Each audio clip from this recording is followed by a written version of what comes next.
Draymond, obviously the entirety of the fourth quarter didn't go the way you wanted it to, but can you take away some things that you did late in that game when you kind of got going and carried them into the next contest? Yeah, just make an impact on the game. That's what I do. I impact winning, and I did that down the stretch, and I need to carry that over into Game 5.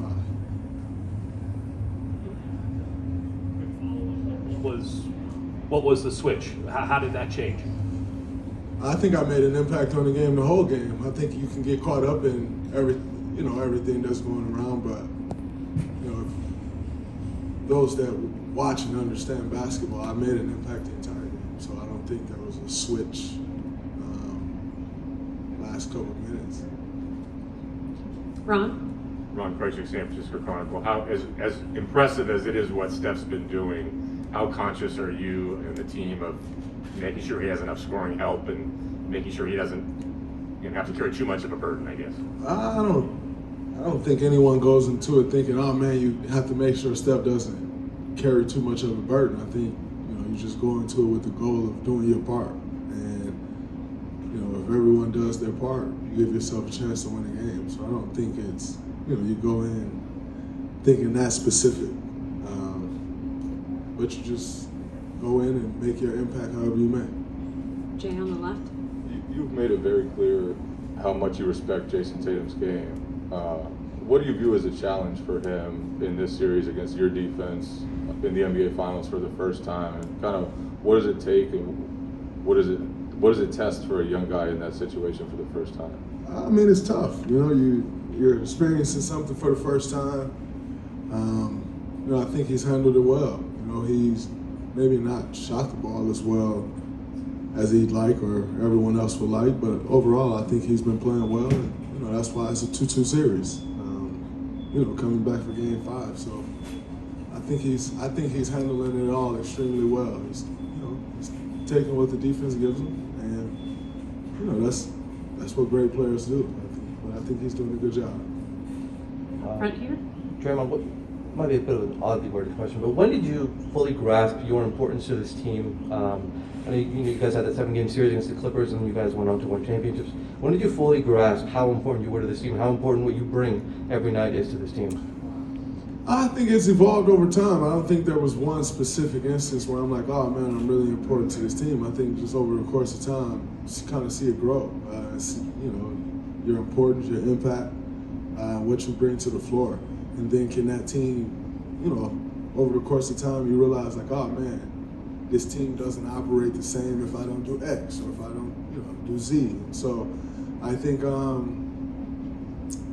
for me, it's just been a consistent process. And I think over the course of time, those things change. Sometimes you need this, and one year you may need that. But I think when you're doing it for so long, sometimes those things change. John, back left. Draymond, John Corrales, Boston Sports Journal. 2 or 3 games left here. How much of this is finding some sort of adjustment to make, and how much of it is just two teams, whoever does what they do better comes out on top? I think anytime you get to this point in the season, there's not many huge adjustments you can make. Like I said before, they know who you are, you know who they are. You're not going back to reinvent the wheel. You're not going back to change your playbook. You're not going back and change your personnel. So I think in understanding that, you have to do what you do to the best of your ability. Both teams are attempting to do that. I think we pose some challenges for them that they have to overcome. They pose some challenges for us that we have to overcome. So, it's no surprise to us being here, and they do the things that they do well, and you have to try to combat those. I think we've done that at times in this series, and at times in this series they've got the better of us. So it's just a matter of who can do that more consistently. That's who will win the series. Question on the right. Draymond, Deniz Aksoy from Esport Turkey. So my question is, I'm coming from Turkey, from Europe. So you have lots of fans in Turkey who are waking up at 4 a.m. to watch you, and they're supporting you a lot. So my question is, for them, like, what would you like to say as the most remarkable moment during this NBA Finals until now? The most remarkable moment in these finals, I think, is going on the road and winning Game 4 for us. You know, anytime you can go on the road and win in a hostile environment, it's always a great feeling.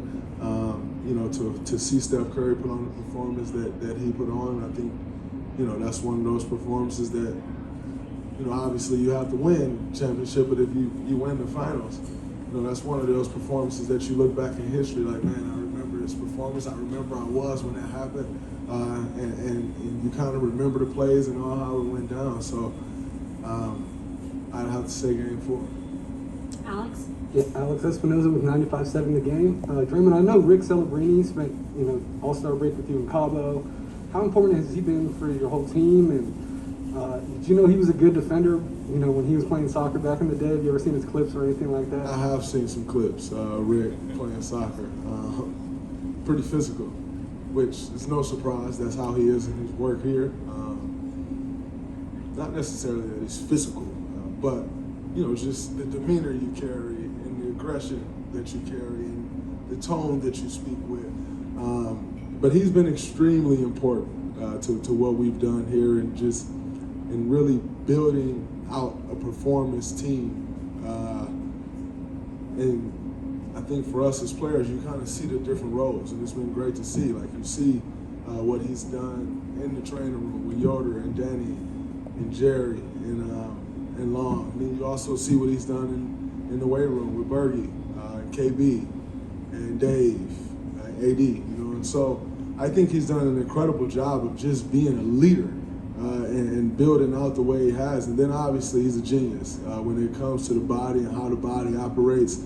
I'm not sure I've ever been around someone that knows more about the body and what you need to get out of your body, but also what you need to do to put yourself in the best position to peak when it's time. I think that's one of the things I think has been great with Rick is he's taught myself, he's taught Steph, Klay, he's taught us as our career's going on, how to get your body ready to go when it needs to be ready. And that's, that process is different for everyone. That process is different, if it's one day in between the game. That process is different if it's a back-to-back. That process is different if you got 2 or 3 days in between the game. And I think they've done a great job of helping us understand that. Last couple, Ron on the left here. I believe tomorrow is the 3-year anniversary of Klay's ACL injury, the game against Toronto. I was just hoping you could reflect briefly on sort of the emotion of that night and how crazy. No, it's unnecessary. But just sort of how crazy it's been what he's gone through to get here. Yeah, we're here in this moment. There's no need to talk about something that's unfortunate that happened 3 years ago. We're here in this moment. We're going to stay in this moment. We're going to think positive thoughts, and we're going to move forward. My point, I guess, was just everything he's overcome since then. Yeah, it's been great to see, where he is and the level that he's back playing at. But there's no need for us to talk about moments that we don't want to relive from 3 years ago. Thank you. Last question, Melissa. Melissa Rowland, Fox Sports. Hey, Draymond. You see Klay yesterday when he comes back from the game jump in the ocean, and he talks about how that refreshes him. What do you do when you get back from a 5.5-hour flight to just sort of reset yourself before such a big game? I try to get my body moving after the flight, get a sweat, get some work in, and spend time with my family. I think that's it for me. I think the ocean is very refreshing. I'm not a hop in the ocean in San Francisco or anywhere around San Francisco type of person, but I absolutely do love the ocean. It's definitely refreshing. And, that's his safe haven, and he enjoys that. So it's absolutely great to see him indulging in what he enjoys and what's helped him be him. Chris, what you got for me? Thank you, Dre. Chris Haynes, Yahoo Sports.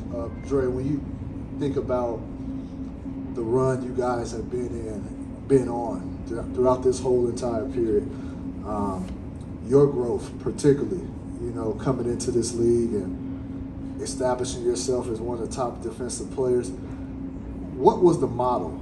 Who was the model you looked at to get to this point, to say, this is the way that I can establish myself as a force? Or was there anybody you looked at and modeled your game after?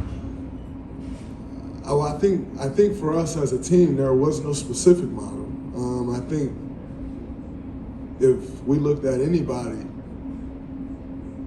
who we would more closely compare ourselves to or try to model ourselves after is the San Antonio Spurs, but they're completely different in how they went about it. So I don't think there's a direct comparison to us, and I think that's why you see the league has changed now in a way that it never has before. I think that's in large part due to the brand of basketball that we've played and had success with. I think the model for me, I watched a bunch of different guys and what they brought to the table, but ultimately understanding that there was no guy in particular like me, and that I wanted to try to create a lane for other guys in this league that had not been created before.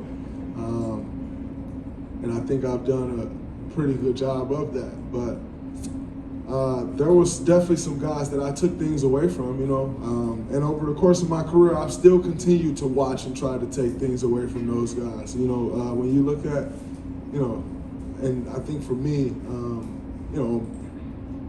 I studied Boris Diaw so much early on in my career, and just how he moved the ball, and how he used DHOs, and more so than a specific action, how he outthought the opponent was very special to me. And when I look at myself on the defensive end, I've tried to take things from a lot of guys. I've tried to incorporate some things that Dennis Rodman did to have success. Kirk Thomas and Chuck Hayes, and how they were undersized, but the way that they guarded on the block. Two of the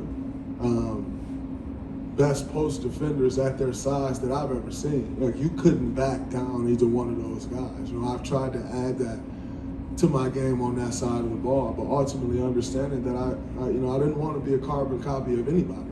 I wanted to come in and make people say, who is the next Draymond? Not, man, can Draymond be like this guy? I didn't want that for me. I didn't think there was a path to success for me to go and try to emulate someone else. I thought my path to success would be based on what I can bring to the table, and if there was something that I could recreate in our situation.